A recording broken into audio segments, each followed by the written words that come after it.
Mi prima me acusó falsamente de... Fui a prisión por una mentira y la verdad salió cuando ya era demasiado tarde. Nunca pensé que una mentira pudiera sonar tan real hasta que la escuché salir de la boca de alguien de mi propia sangre. Porque cuando una prima llora frente a toda la familia y dice una palabra que nadie quiere escuchar, ya no importa quién eres ni lo que hayas hecho antes. En ese instante dejas de ser una persona y te conviertes en un monstruo sin derecho a defensa. Yo estaba sentado en la sala, confundido, tratando de entender por qué todos me miraban diferente, sin saber que mi vida acababa de partirse en dos para siempre. Crecí en una familia donde las reuniones eran frecuentes, donde los primos se veían como hermanos y donde nunca imaginé que algo así pudiera ocurrir, porque para mí ella siempre fue eso. Una prima más, alguien con quien convivía en fiestas, cumpleaños y comidas familiares, sin cercanía especial, sin secretos, sin nada fuera de lo normal. Jamás hubo una insinuación, una mirada extraña, una situación incómoda. Nada. Y precisamente por eso, cuando escuché lo que dijo, mi mente simplemente se negó a procesarlo. Todo ocurrió después de una reunión familiar aparentemente normal. Risas, comida, música, conversaciones sin importancia. Yo me fui temprano porque al día siguiente tenía que trabajar. Horas después, mi teléfono empezó a vibrar sin parar. Mensajes confusos. Llamadas que no contesté porque estaba dormido. Cuando desperté, tenía decenas de notificaciones y una sensación rara en el pecho, como si algo estuviera muy mal. Al contestar la primera llamada, supe que ya no había vuelta atrás. Tu prima está diciendo cosas muy graves, me dijo mi madre con una voz que no le conocía, temblorosa, rota, como si ella misma no supiera si creerlo o no, pero al mismo tiempo aterrada por lo que implicaba. Yo pregunté qué cosas, pero nadie quiso decirlo directamente, como si nombrarlo fuera a hacerlo real. Hasta que alguien lo dijo sin rodeos, me acusaba de haberla violado. El mundo se me vino encima en un segundo. No grité. No negué. No supliqué. Me quedé en silencio, porque cuando te acusan de algo así, cualquier palabra suena culpable, cualquier gesto se interpreta mal. Yo solo repetía que no era cierto, que nunca había pasado nada, pero mis palabras parecían perder peso en el aire, porque el llanto de ella era más fuerte que cualquier argumento. La familia reaccionó como reaccionan casi siempre en estos casos, cerrando filas alrededor de ella. Nadie me preguntó nada. Nadie me pidió mi versión. Nadie quiso escuchar cómo había sido realmente esa noche. Las miradas que antes eran familiares se volvieron acusadoras, llenas de asco, de decepción, de rabia. En cuestión de horas pasé de ser el primo a ser ese. Mi padre me miró con una mezcla de vergüenza y miedo, como si de pronto ya no supiera quién era yo. Mi madre lloraba sin saber qué hacer. Algunos tíos gritaban que había que denunciar, que no se podía encubrir algo así. Yo estaba ahí, presente, pero completamente solo, entendiendo que aunque la verdad estuviera de mi lado, la historia ya no me pertenecía. Esa misma noche llegaron policías a mi casa. No hubo resistencia. No hubo escándalo. Me pidieron que los acompañara para aclarar unas cosas. Yo creí, ingenuamente, que todo se arreglaría rápido, que bastaría con explicar, con demostrar que era imposible.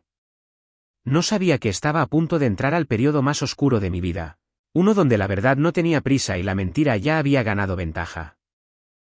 Mientras me subían a la patrulla, vi a mis vecinos observando desde lejos, susurrando, señalando, y entendí algo que me heló la sangre, aunque saliera libre algún día, esa mirada no se iba a borrar jamás.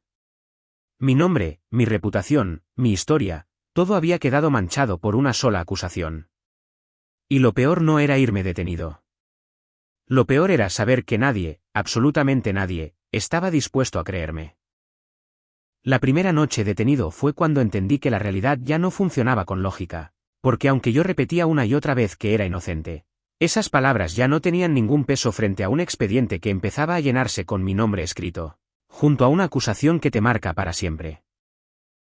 Me metieron en una celda fría, con un olor metálico que se te queda pegado en la garganta, y ahí, sentado en una banca dura, fue cuando el miedo dejó de ser abstracto y se volvió físico, apretándome el pecho hasta dificultarme respirar. Al día siguiente me llevaron ante un abogado de oficio que apenas me miró a los ojos, como si incluso él dudara de querer defenderme. Y me explicó con un tono seco que el delito del que me acusaban era grave, que la prisión preventiva era casi automática y que el proceso podía tardar años. Años. Esa palabra me golpeó más fuerte que cualquier insulto, porque yo seguía pensando que todo era un error, un malentendido enorme que se aclararía en cuestión de días, no algo que pudiera robarme parte de mi vida. Mientras tanto, afuera, mi familia se desmoronaba sin mí. No porque me extrañaran, sino porque estaban atrapados entre el miedo al escándalo y la necesidad de mostrarse, del lado correcto. Mi madre fue la única que intentó visitarme, pero incluso ella dudaba, me hablaba con cuidado, como si temiera que al apoyarme también se manchara. Mi padre no apareció. Dijo, según me contaron, que necesitaba tiempo para procesar todo, una frase que entendí como una forma elegante de abandonarme. Mi prima, en cambio, estaba rodeada de apoyo. Psicólogos, familiares, palabras de consuelo, abrazos públicos.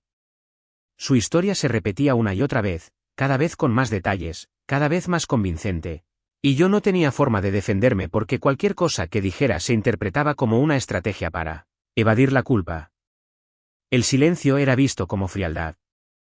Hablar era visto como manipulación. No había salida. Cuando el juez dictó prisión preventiva, sentí que el piso desaparecía bajo mis pies. Me trasladaron a un penal donde el ambiente era completamente distinto, más crudo, más violento, y donde la etiqueta que cargaba era una sentencia dentro de la sentencia. Ahí aprendí rápido que ciertos delitos te colocan en lo más bajo de la jerarquía, y que sobrevivir significaba mantener la cabeza baja y la boca cerrada, porque cualquier error podía costarte caro. Las noches en prisión eran interminables. El ruido constante, los gritos, las risas nerviosas, todo se mezclaba con mis pensamientos, y una y otra vez volvía a preguntarme por qué había hecho para merecer que alguien me destruyera de esa manera. Pensaba en mi prima, en cómo había sido capaz de sostener una mentira tan grande, y esa pregunta me carcomía por dentro más que la soledad. Intenté reconstruir cada detalle de la noche en que supuestamente ocurrió todo, buscando algo que me salvara. Una prueba, un testigo, cualquier cosa que demostrara que yo ni siquiera estuve a solas con ella, pero el tiempo jugaba en mi contra.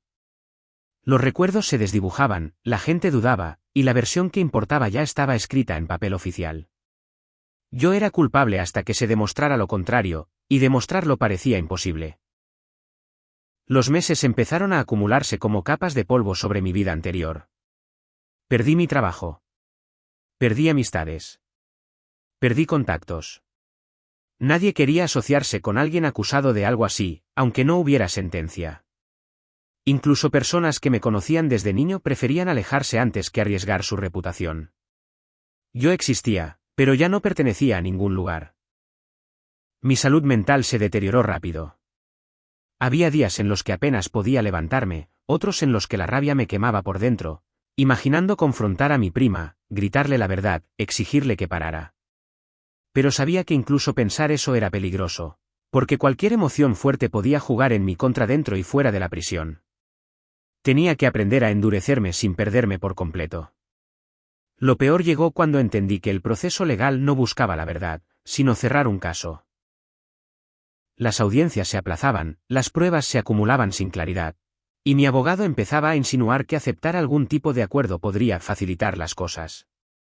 Escuchar eso fue devastador, porque significaba que incluso el sistema esperaba que yo me rindiera, que cargara con una culpa que no era mía para poder seguir adelante. Ahí, encerrado, con el futuro suspendido y el pasado destruido, comprendí algo que me heló la sangre. Aunque algún día saliera libre, nada volvería a ser igual, porque la mentira ya había hecho su trabajo.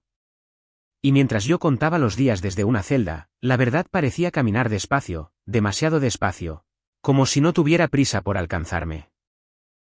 El tiempo dentro de prisión no avanza, se pudre, porque los días no se distinguen entre sí y cada amanecer se siente como una repetición cruel del anterior, con la diferencia de que tú eres un poco menos tú que ayer. Empecé a contar los días al principio, luego las semanas, hasta que me di cuenta de que hacerlo solo me estaba enloqueciendo, porque cada número era un recordatorio de que afuera la vida seguía sin mí, mientras yo me quedaba atrapado en un paréntesis que nadie sabía cuándo iba a cerrar. Aprendí rápido a observar sin hablar, a escuchar conversaciones ajenas, a entender las reglas no escritas que rigen un lugar donde la debilidad se paga caro. Algunos internos sabían por qué estaba ahí y me evitaban, otros me miraban con desprecio abierto.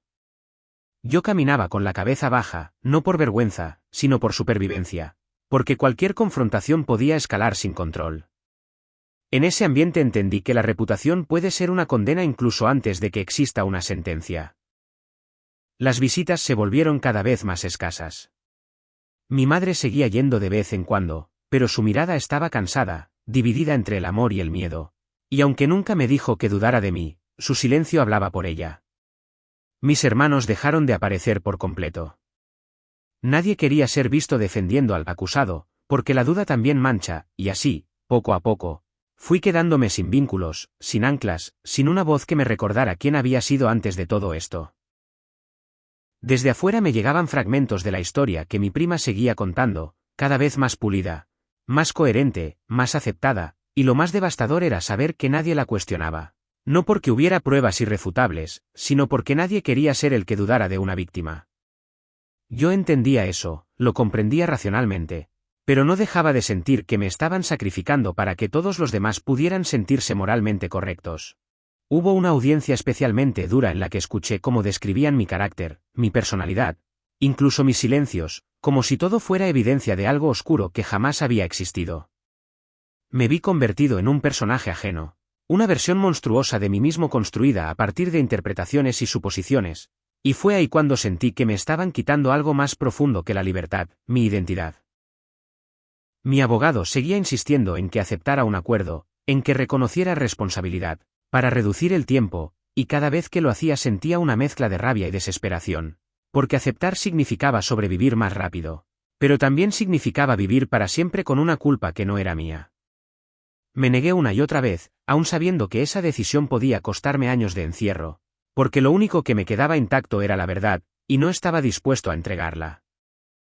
Empecé a escribir en hojas sueltas, anotando recuerdos, fechas, detalles, cualquier cosa que pudiera ayudarme a no perder la noción de quién era, porque tenía terror de que, con el tiempo, incluso yo empezara a dudar de mí mismo. Escribir se volvió una forma de resistencia, una manera de decirme que existía más allá de ese expediente con mi nombre y una acusación imposible de borrar. A veces soñaba que todo se aclaraba, que alguien aparecía con una prueba irrefutable y que me pedían disculpas, pero al despertar entendía que la realidad no funciona así, que la verdad no siempre llega a tiempo ni con justicia poética. Esa aceptación fue dura, pero también me volvió más fuerte, porque dejé de esperar milagros y empecé a concentrarme en resistir. Con el paso de los meses, algo cambió en mí. Dejé de verme solo como una víctima y empecé a verme como alguien que estaba atravesando una prueba extrema. Injusta, pero definitoria. No sabía cómo iba a terminar todo, ni cuándo, pero tenía claro que, si salía de ahí, no sería el mismo. Porque nadie atraviesa una mentira tan grande sin que algo se rompa, o sin que algo nuevo, más duro y más lúcido, empiece a formarse en su lugar. El giro empezó de la manera menos espectacular posible, casi invisible, porque cuando llevas tanto tiempo hundido en la injusticia no esperas que la verdad llegue como un relámpago, sino como una grieta pequeña que apenas notas al principio. Todo comenzó con un cambio en la actitud de mi abogado, una llamada distinta, menos automática, menos resignada, en la que por primera vez no me habló de acuerdos ni de reducir daños, sino de una contradicción que había aparecido en el expediente y que, aunque parecía mínima, podía significar algo más grande. Al parecer, mi prima había cambiado detalles importantes de su versión durante una entrevista posterior, fechas que no coincidían, lugares que no cuadraban con registros de llamadas y movimientos que, al ser revisados con cuidado, empezaban a levantar preguntas incómodas. Nada era una prueba definitiva todavía, pero por primera vez alguien del sistema se detenía a mirar con lupa lo que antes había sido aceptado sin cuestionamientos. Esa pausa, tan pequeña, me devolvió una esperanza que me daba miedo sentir, porque ya había aprendido que ilusionarse demasiado podía destruirte. La investigación avanzó lentamente, como si incluso la verdad tuviera miedo de moverse rápido, y mientras tanto yo seguía encerrado, esperando, soportando miradas, comentarios y el peso de una etiqueta que no se borra con facilidad. Sin embargo, empecé a notar que algunos custodios ya no me trataban igual, que ciertos internos dejaban de evitarme, como si el rumor de que algo no encajaba hubiera empezado a circular incluso entre esos muros. En prisión, las noticias viajan rápido, y la duda es tan poderosa como la certeza. Mi madre volvió a visitarme con más frecuencia, esta vez con una actitud distinta, menos temerosa, más firme. Y aunque no me lo dijo directamente, entendí que ella también empezaba a creer que algo estaba mal en la historia que habían aceptado sin cuestionar. No fue una disculpa ni una defensa abierta, pero fue un cambio. Y en ese contexto cualquier cambio se siente como oxígeno. Yo la miraba y pensaba en todo el tiempo perdido, en todo lo que no podría recuperarse aunque saliera libre. Afuera, según me contaron después, la versión de mi prima empezaba a resquebrajarse frente a personas que antes la habían apoyado sin dudar, no porque alguien quisiera atacarla, sino porque la coherencia es difícil de sostener cuando una mentira se extiende demasiado. Algunos familiares comenzaron a guardar silencio, otros a preguntar en voz baja, y esa incomodidad colectiva fue el primer indicio de que la narrativa ya no estaba tan firme como antes. El día de la audiencia en la que se presentaron esas inconsistencias fue uno de los más largos de mi vida. Escuchar cómo el fiscal tenía que responder preguntas que antes no existían, como el juez pedía aclaraciones adicionales, me hizo entender que el proceso, por primera vez, no estaba avanzando por inercia. No era justicia todavía, pero ya no era una condena automática. Y en ese espacio gris, entre la esperanza y el miedo, tuve que aprender a no derrumbarme. Mi prima estuvo presente, y verla sentada ahí, con una expresión tensa, distinta a la seguridad que había mostrado antes, fue una experiencia extraña, porque no sentí odio ni ganas de gritarle la verdad, solo una tristeza profunda por todo lo que había causado y por la facilidad con la que una mentira puede crecer, cuando encuentra el terreno adecuado. Evité mirarla, no por debilidad, sino porque sabía que mi fuerza en ese momento estaba en mantener la calma. El proceso se alargó más de lo que cualquiera habría querido, porque cuando el sistema se equivoca, tarda en corregirse, y cada día extra era un recordatorio de que incluso si salía libre, el tiempo no se detiene ni se devuelve. Perdí aniversarios, perdí momentos, perdí versiones de mí mismo que nunca podré recuperar, y esa pérdida se fue acumulando como una deuda emocional imposible de saldar. Finalmente, llegó la resolución que cambió todo. La acusación fue retirada por falta de pruebas consistentes y contradicciones graves, y aunque esas palabras deberían haber sonado como una liberación total, en realidad se sintieron incompletas, porque no decían eres inocente, solo decían no podemos sostener esto. Aún así, cuando escuché que podía salir, mis piernas temblaron, porque después de tanto tiempo encerrado, la libertad también asusta. Salir de prisión no fue un final feliz inmediato, fue el inicio de otra lucha, una más silenciosa pero igual de dura, porque aunque ya no estaba entre rejas, seguía cargando con una historia que muchos conocían solo a medias. Sin embargo, al cruzar esa puerta y sentir el aire sin barrotes de por medio, entendí algo con una claridad brutal: la mentira había perdido su poder legal. Pero ahora me tocaba a mí reconstruir una vida que había sido demolida cuando la verdad todavía no estaba lista para defenderse. Salir de prisión no fue volver a la vida. Fue entrar a un territorio desconocido donde todo lo que antes me definía había quedado suspendido en el tiempo. Porque aunque el portón se cerró detrás de mí, la etiqueta seguía ahí, invisible pero pesada, adherida a mi nombre como una sombra que caminaba conmigo. Afuera me esperaba mi madre, más envejecida, más frágil, y aunque me abrazó con fuerza, sentí que incluso ese gesto estaba cargado de culpa y miedo, como si no supiera si tenía derecho a alegrarse del todo. Los primeros días fueron un choque constante contra la realidad. Nadie me estaba esperando con un trabajo, nadie había guardado mi lugar, nadie tenía un plan para mí. Volví a una casa que ya no se sentía mía, donde cada objeto parecía recordar el tiempo que no estuve y cada silencio gritaba lo que había pasado. Dormía poco, comía sin hambre y me despertaba sobresaltado, porque el cuerpo tarda más que la mente en entender que ya no hay rejas. Intenté retomar contacto con personas que alguna vez llamé amigos, pero muchos no contestaron. Otros respondieron con mensajes breves, incómodos, como si no supieran qué decirme ahora que la historia no tenía un final claro. Algunos me dijeron que se alegraban de que todo se hubiera aclarado, pero sus palabras sonaban vacías, porque la duda nunca se había ido del todo. Descubrí que la absolución legal no siempre viene acompañada de una absolución social. Buscar trabajo fue una humillación nueva. En entrevistas donde todo iba bien, bastaba con que alguien reconociera mi nombre o hiciera una pregunta incómoda para que la conversación cambiara de tono, y yo aprendí a leer esa señal en los ojos de quienes, segundos antes, parecían interesados. No me decían que no porque, solo dejaban de llamar. La mentira ya no tenía respaldo judicial, pero seguía viva en la memoria colectiva. Mi prima desapareció del mapa familiar. Nadie hablaba de ella, como si el silencio pudiera borrar lo ocurrido, y esa omisión fue otra forma de injusticia, porque mientras yo lidiaba con las consecuencias visibles, ella se desvanecía sin enfrentar de verdad lo que había provocado. Algunos familiares me pidieron seguir adelante, no remover el pasado, como si el pasado no fuera algo que yo cargara todos los días al salir a la calle. Hubo momentos en los que la rabia amenazó con consumirme, no una rabia explosiva, sino una más peligrosa, silenciosa, que te hace cuestionarte si vale la pena seguir intentando encajar en un mundo que ya te juzgó una vez. Pensé en irme, en empezar de cero en otro lugar, en cambiar de nombre, de cara, de historia, pero entendí que huir también era dejar que la mentira siguiera dictando mi vida. Empecé a reconstruirme despacio, con pasos pequeños, aceptando trabajos temporales, buscando ayuda psicológica, aprendiendo a hablar de lo que había pasado sin quebrarme por dentro. No era un proceso heroico ni inspirador, era duro y agotador, pero necesario. Cada día sin rendirme era una forma de reclamar el tiempo que me habían robado, aunque supiera que nunca podría recuperarlo del todo. Mi madre me pidió perdón una noche, con lágrimas, por no haberme defendido como debía, por haber dudado incluso cuando me amaba, y aunque sus palabras llegaron tarde, las escuché, porque necesitaba soltar algo del peso que cargaba. No fue una reconciliación perfecta, pero fue un inicio, uno torpe y lleno de cicatrices, como todo lo que nace después de una catástrofe. Con el tiempo entendí que la verdad no siempre repara, a veces solo libera, y que lo que viene después depende de lo que hagas con esa libertad incompleta.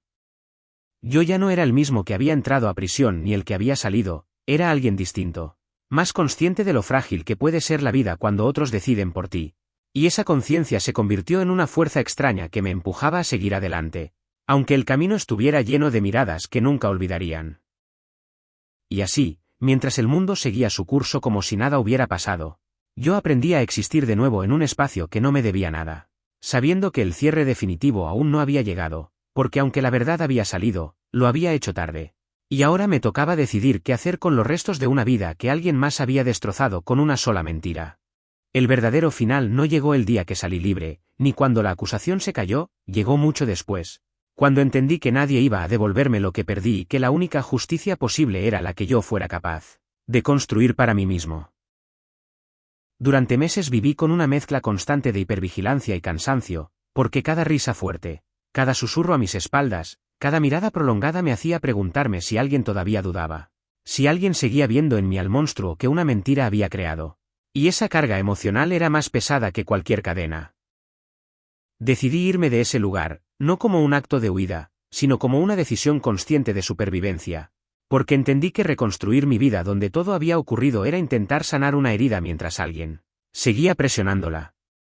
Me mudé con lo poco que tenía, cambié de entorno, de rutinas, de gente, y aunque el pasado viajaba conmigo en la cabeza, el espacio nuevo me permitió respirar de una forma que no había sentido en años. No era un nuevo comienzo limpio, pero sí uno posible. Empecé desde abajo otra vez, aceptando trabajos que no preguntaban demasiado, rodeándome de personas que no conocían mi historia completa, y aunque al principio sentía culpa por no decirlo todo, aprendí que no le debía mi trauma a nadie. Hablar de lo ocurrido se volvió una elección, no una obligación, y ese control, tan simple, fue una de las cosas más sanadoras que experimenté después de tanto tiempo sin voz. Un día recibí un mensaje inesperado, mi prima había admitido, en un entorno privado, que había mentido. No lo hizo públicamente, no buscó reparar el daño, solo confesó cuando ya no había nada que perder. Leer esas palabras fue extraño, porque no sentí alivio ni satisfacción, solo una tristeza profunda por todo lo que se había roto y por la facilidad con la que alguien puede destruir una vida y seguir adelante.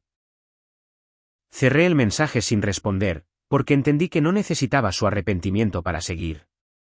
Mi familia nunca volvió a ser la misma. Algunos intentaron acercarse, otros prefirieron mantener distancia, y yo acepté esa nueva dinámica sin pelearla, porque ya no necesitaba que todos me entendieran para sentirme válido.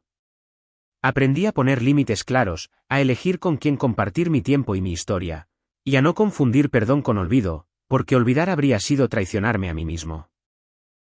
Con el paso del tiempo, Empecé a hablar de lo que viví en espacios donde mi experiencia podía servirle a otros.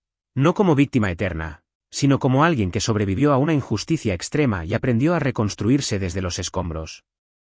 Cada vez que alguien me decía que mi historia le había dado fuerza para seguir, sentía que, de alguna manera, el dolor no había sido en vano, aunque jamás justificara lo que me hicieron.